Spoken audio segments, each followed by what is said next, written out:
아까 전에 네. 실제로 보여주신다면서요? 그렇죠. 물건. 네. 어떤 거예요? 물건이 생각보다 접근할 수 있는 물건이 많은데 지금 생각나는 물건은 요 서화성역 바로 옆에 있는 물건입니다. 서화성이요? 처음 듣는데. 서화성역은 서해선 있죠? 서해선? 네. 서해선이 홍성에서 저 일산, 파주 일산까지 가는 전철로 지금 설계가 돼 있는데 네. 작년 10월인가 일단 화성에서 그 홍성까지 가는 열차가 개통이 됐습니다. 와, 홍성까지 그러면 열차 타고 갈 수 있어요? 그렇죠. 근데 뭐 약간 지금 현재 문제가 있어서 문제라기보다는 서화성역의 원래 본류는 그 현재 개통돼 있는 거는 안산 원시역에서 파주 쪽까지 이렇게 개통이 돼 있죠. 네. 중간에 뭐 소사역이라든가 김포공항 이쪽을 지나는 열차인데 현재는 그 원시까지 개통이 돼 있고 그 아래 동네 화성에 3개 역이 지금 만들어져 있어요. 서화성역, 화성시청역, 향남역. 와, 다 화성이네요. 예, 근데 그 밑에는 또 다시 이제 안중이라든가 뭐 이렇게 평택 쪽을 지나서 당진 지나서 충청도 지역이죠. 네. 당진 지나서 홍성까지 가는 열차가 개통이 되어 있는데 이 열차가 원시역과 지금 얘기하는 화성의 서화성역 네. 여기가 연결이 안 돼 있어요. 그럼 잘렸으면 어떡해요? 잘려있죠. 그러니까 그쪽이 연결되는 뭐 다리를 완공하고 요 작업이 내년 뭐 하반기까지 개통을 한다, 연결을 한다라고 돼 있습니다. 그래서 뭐 신분당선이라고 하는 신분당선이 아니라 신안선선이군요. 신안선선을 개통이 되면 네. 그러면은 그 연결이 다 되고 그러면은 서화성에서 그러니까 요 서화성역에 지금 현재 개통되어 있는 이 라인이 저쪽 인천 쪽, 네. 부천 인천 쪽을 거쳐서 김포까지 가고 한 라인은 또 한 라인은 한쪽 라인은 어디 여의도로 가는 라인. 네. 이게 신안산선입니다. 아. 그래서 2개 라인이 개통이 되는데 일단은 26년 말로 그 개통 그 계획이 돼 있습니다. 내년이네요? 그렇죠. 내년 말이죠. 근데 뭐 된다는 확신은 조금 언제나 좀 늦어지니까 사실 이것도 많이 늦어진 거예요. 네. 원래 계획보다 많이 늦어진 상태지만 지금 뭐 공사 진행 보면 조금 더 늦어질 수도 있을 것 같은데 그게 전체적인 개통이 좀 늦는다 하더라도 현재 안산으로 올라가는 그 연결이 끊어진 부분이 연결되는 건 내년 말까지는 아마 개통이 되지 않을까 대부분 그렇게 기대를 하고 있습니다. 그래서 바로 그 안산으로 넘어가기 안산역에 원시역이 있습니다. 네. 서해선의 원시역과 화성의 그 가장 첫 번째 전철역이 서화성역이죠. 와. 네, 그래서 그 서화성역 주변에 농지가 2개가 나와 있는데 역세권인가요? 여기서 엄청 가까워요. 역세권이네요. 네, 역세권이에요. 그래서 문호리 물건인데 물건은 뭐 2023 타경 네. 85910 그리고 이 번호가 1번과 2번 물건인데 네. 거의 여기에 붙어있는 역세권의 물건입니다. 와, 서울의 역세권 집을 생각하면은 그렇죠. 이거 기회 아닌가요? 이거 막 오픈하셔도 돼요? 그렇죠. 뭐 경매 물건은 다 오픈되어 있는 거니까 단지 이제 그걸 누가 찾아내느냐 요거의 문제잖아요. 근데 여기서 불과 그러니까 도보거리로도 한 몇백 미터 200~300m 정도에 있는 농지가 하나 있고 그거보다 조금 거리가 있는 농지가 하나 있고 이게 이제 한 사람의 소유로 되어 있기 때문에 네. 하나의 물건으로 이렇게 번호만 다른 형태로 해서 나와 있는데 네. 현재 이제 가보면 허허벌판에 역사 하나 달랑 있고 네. 주변에 아무것도 없고 그 다음에 농지 있고 뭐 이런 그림일 거예요. 너무 황량한 관역은 시골과 뭐가 다른가요? 시골과 다를 게 없죠. 근데 그 서화성역이 아까도 설명했듯이 내년 말에는 서울로 연결되는 라인이 개통이 되고 그리고 고 서화성역을 중심으로 성산 그린시티라고 하는 아주 오래전부터 개발을 진행을 하고 있는 그 개발 구역의 중심에 그 역이 있죠. 오, 그 여기 중심이에요? 그렇습니다. 그래서 그 역을 중심으로 위쪽 서울 쪽에는 그 테마파크 네. 테마파크 부지가 아주 넓게 펼쳐져 있고요. 네. 그 아래쪽에는 산업단지가 있고, 그 다음에 서쪽으로는 그 주택가, 우리가 이제 신도시에 해당하는 아파트 지구를 계획하고 있는 지역이 있는데, 네. 그리고 바로 옆에는 이제 상업단지가 있으니까 역세권 개발도 지금 다 준비가 되어 있죠. 네.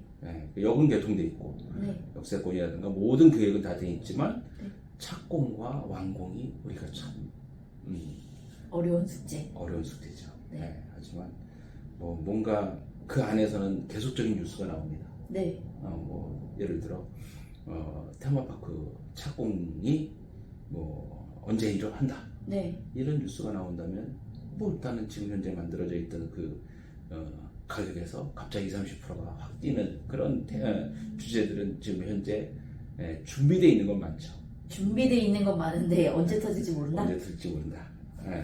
근데 그렇다 하더라도 우리가 조금은 안심할 수 있는 부분은 서울 쪽으로의 개통이 일단은 내년 말에 된다. 이거는 뭐 확정적이고 거의 이거에 대해서 그 착오가 생기지 않을 거라고 생각을 대부분 하고 있습니다. 신안선선이 좀 늦게 된다 하더라도 지금 연결되는 구간은 아마 빠르면 내년 상반기도 될 수 있는 그런 개념이고, 그것도 이제 뭔가 호재가 지금까지 아주 중요한 어떤 개발 계획이 성사되는, 완공되는 네. 그런 케이스고, 아까 얘기한 테마파크의 착공식이 갑자기 생긴다든가, 네. 또 하나는 밑에 그 산업단지가 사실은 요새 활발하게 산업단지가 지금 분양이 이루어지고 있어요. 분양이요? 그렇죠. 새로운 뉴스네요. 화성에서 많은 사람들이 화성을 생각할 때 동쪽에 동탄을 빼고 나머지 지역에서는 화성에서 가려고 하는 그 가장 큰 수요는 산업단지입니다. 공장. 아, 진짜요? 예.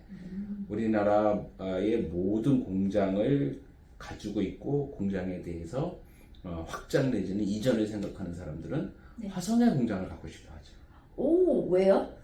왜일까요? 얘기하면 이제 길지만 화성이 가지고 있는 여러 가지 입지적인 조건, 그다음에 행정적인 지원, 그다음에 그 어떤 개발에 대한 그 개발 제한, 네.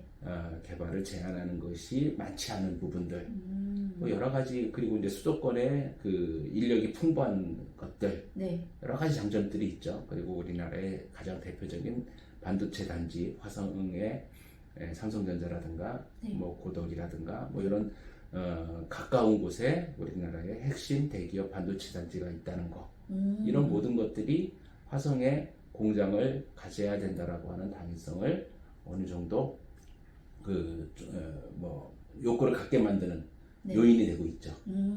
그래서 현재 성산인 그린시티라고 하는 뭐 오래전부터의 그 계획은 오래됐지만 뭐가 하나도 진행되지 않는, 사람들이 이미 지쳐서 네. 더 이상 기대치를 갖고 있지 않는 그런 그 어떤 신도시 개념이지만, 네. 그 안에서 요즘은 또 더군다나 테마파크라고 하는 거에 대한 기대도 조금 긴가민가 하고 있죠. 네. 그런 상태에서 산업단지는 그거하고 별개로 아주 활발하게 지금 진행이 되고 있다. 그리고 이미 1차 분양이 이루어졌고 2차, 3차 분양이 지금 아주 많은 업체들이 서로 경쟁을 하면서, 서로 낙찰을 받기 위해서 경쟁을 하면서 지금 2, 3차 분양이 이루어지고 있고, 네. 이달 4월 뭐 다음 주에 분양이 시작이 되죠. 또 2차 분양이. 그 다음에 3차 분양, 4차 분양도 계속 분양이 진행이 되고 있어서 산업단지는 분명히 이제는 궤도에 올라섰다고 볼 수 있죠. 그러니까 그 산업단지가 이용할 수 있는 가장 핵심역이 바로 이제 서화성역이 되는 거죠.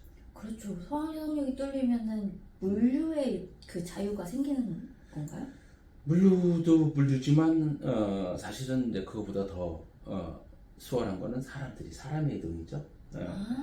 사람들. 그러니까 전철이라는 게, 기차가 생긴다라는 건, 전철이 생긴다는 거는 사람들의 그 이동이 아주 수월해진다는 얘기고, 그 사람들의 이동이 수월해지면은 뭐 출퇴근이라든가 어떤 공장을 만들었을 때 그 접근성이 좋아지는 거죠. 그리고 복잡한 곳에서 뭐 바로 위에 안산 같은 경우는 아주 이제 산업단지나 공장이 밀집 지역인데, 그런 지역에서 조금은 저렴한 부지에 공장을 만들고, 아니면은 그 공장은 안산 쪽에 시화단지나 이런 쪽에 있지만 출퇴근은 뭐 화성에서 할 수 있는 이런 모든 것들이 다 만들어지는 그런 계기가 되는 게 바로 교통의 전철의 개통이죠. 엄청 좋을 것 같습니다. 그렇죠. 그러니까 그런 것들에 대한 호재가 바로 앞에 놓여 있고, 그리고 그러니까 그런 호재는 사실은 미래에 일어날 그 내용이니까 실현이 될 수도 있고 안 될 수도 있고. 맞습니다. 예, 그러니까 그거에 대한 어떤 약간의 그 경계가 좀 있는데, 네. 지금 현재의 가치만 가지고도 이 땅에 지금 아까 말씀드린 서화성 옆에 있는 농지의 가치는 아주 탁월합니다. 지금의 가치로 판단했을 때도 탁월하다. 그렇죠. 그 이유는, 자, 우리가 아까 우리가 이제 처음에 얘기했을 때 농지연금을 우리가 받으려고 할 때, 네. 농지의 감정가를 기준으로 만 60세부터 시작했을 때 네. 1억당 30만 원의 그 연금을 매달 네. 연금을 받을 수 있다, 이렇게 말씀드렸죠. 네. 그게 뭐 60부터 시작하면 배우자 사망 시까지니까 30년 정도 계속 받을 수 있는 아주 안정적인 연금이 되는데, 네. 지금 서화성역에 나와 있는 농지가 8억대, 감정가 8억대의 농지와 네. 감정가 9억대의 농지가 두 개가 나와 있어요. 와, 비싸네요. 그렇죠. 근데 이게 지금 최저가, 유찰이 2번 이루어지면서 최저가가 반으로 50% 이하로 지금 최저가가 만들어져 있는 상태거든요. 네.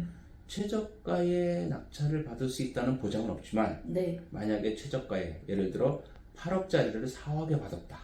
와. 그렇게 했을 때 내 투자금은 4억이지만 내가 연금을 받을 수 있는 기준은 8억이 된다는 거죠. 땅값을 그렇게 올려주는 건가요? 올려주는 게 아니라 이게 감정가가 현재 8억으로 돼 있는데 낙찰만 4억에 받은 거죠. 그러니까 내가 투자금은 낙찰금이니까 네. 4억의 낙찰을 받아서 8억에 해당하는, 8억이면은 아까 1억에 30만 원이면은 8억이면은 240만 원. 와. 그렇죠? 근데 240만 원의 연금을 8억을 투자해서 받는 게 아니고 네. 4억을 투자해서 받는다면 엄청나게 메리트가 생기죠. 네. 근데 주택 받는 거랑 뭐 다른가요? 주택은 사실은 그렇게 그 감정가하고 큰 갭을 가지고 받는 게 쉽지 않죠. 그래요? 그렇죠. 네, 뭐 아파트 같은 경우 당연히 그렇고, 일반 주택은 사실은 그 평가 금액을 그 매기가 네. 그렇게 수월하지 않습니다. 낙찰가라는 게 그 감정가 대비 낮지만, 네. 일반 주택 같은 경우는 우리가 감정가로 계산을 하는 게 아니라 네. KB 시세라고 하는 실제 시세를 네. 기준으로 하는데, 실제 시세가 많이 떨어져 있기 때문에 경매가가 떨어져 있는 상태거든요. 네. 근데 지금 농지 같은 경우는 기준은 감정가고, 네. 그리고 낙찰은 그 감정가 대비 상당히 낮게 되고 있고, 화성, 아까 그런 물건을, 화성의 네. 물건을 기준으로 말씀드리는 겁니다. 네. 그렇게 돼 있기 때문에 낮은 가격으로 높은 8억에 해당하는 연금을 받게 된다는 그런 계산인데, 네. 여기에 또 추가적인 내용이 또 있어요. 뭔가요? 너무 아까 그 8억이라고 하는 부분이 그 기준이 감정가가 되는데, 그 감정가가 상승할 수 있는, 그 지역의 시세가 상승할 수 있는 요인이 아까 제가 말씀드린 내용, 그 호재들입니까? 호재들이 나오고 있죠. 뭐 예를 들어 테마파크가 착공식을 갑자기 하겠다고 뉴스를 낸다든가, 네. 뭐 사실 큰 기대는 안 하지만 네. 그런 뉴스가 갑자기 나온다 그러면 갑자기 그 주변의 땅값이 20-30% 확 뛰겠죠. 그렇죠. 예, 그 다음에 그 기본적으로 현재 서울로 가는 노선이 가는 철로길이 막혀 있는데, 네. 그 서울로 가는 철로길이 내년 말에 개통이 된다고 돼 있습니다. 내년 네. 말에 그게 실현이 되면 네. 또 실질적으로 교통이 실현이 됐고, 현재는 전철도 없어요. 네. 서화성역에 전철이 아니라 ITX 마음인가 뭐 이런 식의 기차가 있는데 이게 연결이 되면 전철이 생기거든요. 네. 그러면은 그 어떤 실현되는 호재만 가지고도 주변의 땅값은 또 올라가죠. 와, 이거 감정가보다 낮게 살 수 있으면서 그 가치가 계속 미래에 올라간다. 올라가죠. 그 올라가는 것도 막연하게 뭐 개발 계획이 있습니다. 이런 내용이 아니라 그냥 눈앞에 내년에 개통이 돼서 철로가 움직입니다. 또 테마파크의 착공식은 이미 계획보다 늦어져 있는데 그 늦어져 있는 착공식을 하겠다라고 발표를 한다든가. 네. 무산되면 또 그 타격을 받을 수는 있겠지만요. 그 다음에 산업단지가 현재 분양을 하고 있기 때문에 산업단지를 중심으로 그 주변에 여러 가지 그 인프라들이 들어오는 게 현실화된다든가. 그렇네요. 인프라가 딱 생기면 이제 사람들이 더 살고 싶어지는 지역이 되겠고. 지역이 되고 사람들의 왕래가 생기죠. 현재 지금 서화성역은 사람의 왕래가 거의 없거든요. 몇 명 타나요? 이거는 우리가 다음 주에 네. 한번 임장을 가는 걸로. 너무 재밌을 것 같습니다. 그래서 임장 한번 가서 몇 명인지 생각할까요? 서화성역이 사람이 없다라고 돼 있는데 저도 안 가봤어요.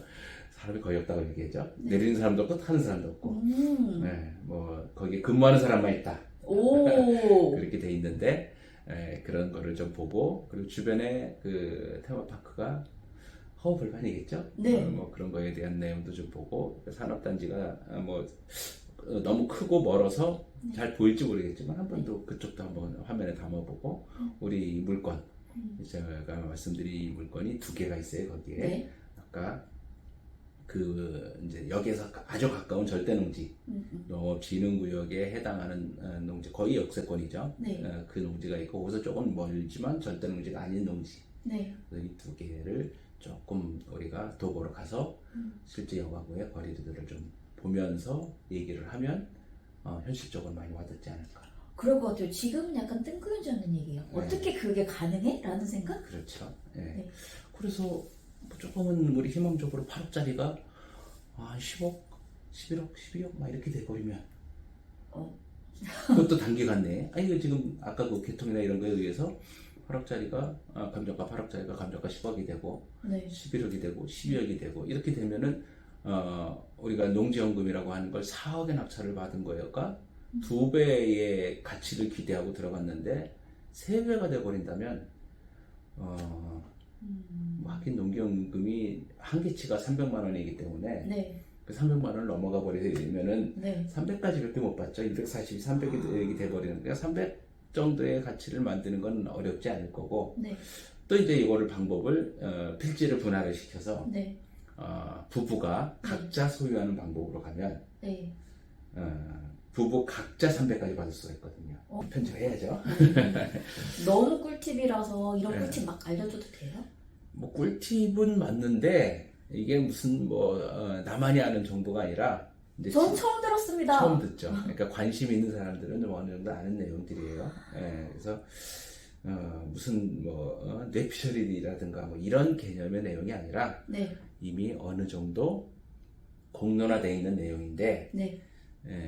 이 부분을 조금 이제 등한시한다거나 네. 다른 거에 관심을 갖다 보니까 잘 모르거나 아니면은 진짜 그러니까 실제 도시 사람들이 농지에 대한 관심이 이런 부분에 대해서 깊이 있게 관심을 가진 경우가 없다 보니까 잘 모르는 것 뿐이지 네. 어느 정도는 알고 있는 내용, 그러니까 어느 정도 누구나 인정할 수 있는 내용이라고 봐야죠.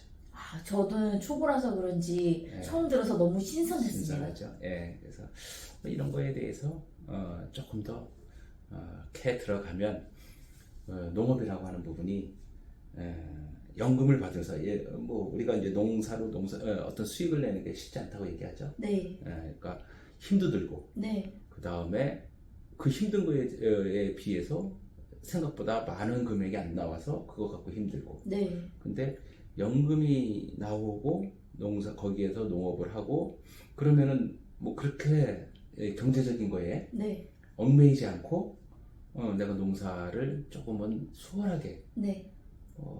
좀 심하게 하면 하고 싶으면 하고 하기 싫으면 그냥 팽개치고 물론 농사는 져야 됩니다, 농지는. 네. 그렇지만 조금은 설렁설렁할 수 있는 그런 여유를 만들 수가 있겠죠. 저 여유적인 삶을 살 수 있는 아이고. 아주 프리랜서 같은데요? 그렇죠. 그리고 실제 시골에서 연금이 200, 300이 나오면은 시골에서는 돈 쓸 일이 없어요. 그 돈을 쓰는 거가 쉽지 않아요. 아, 진짜요?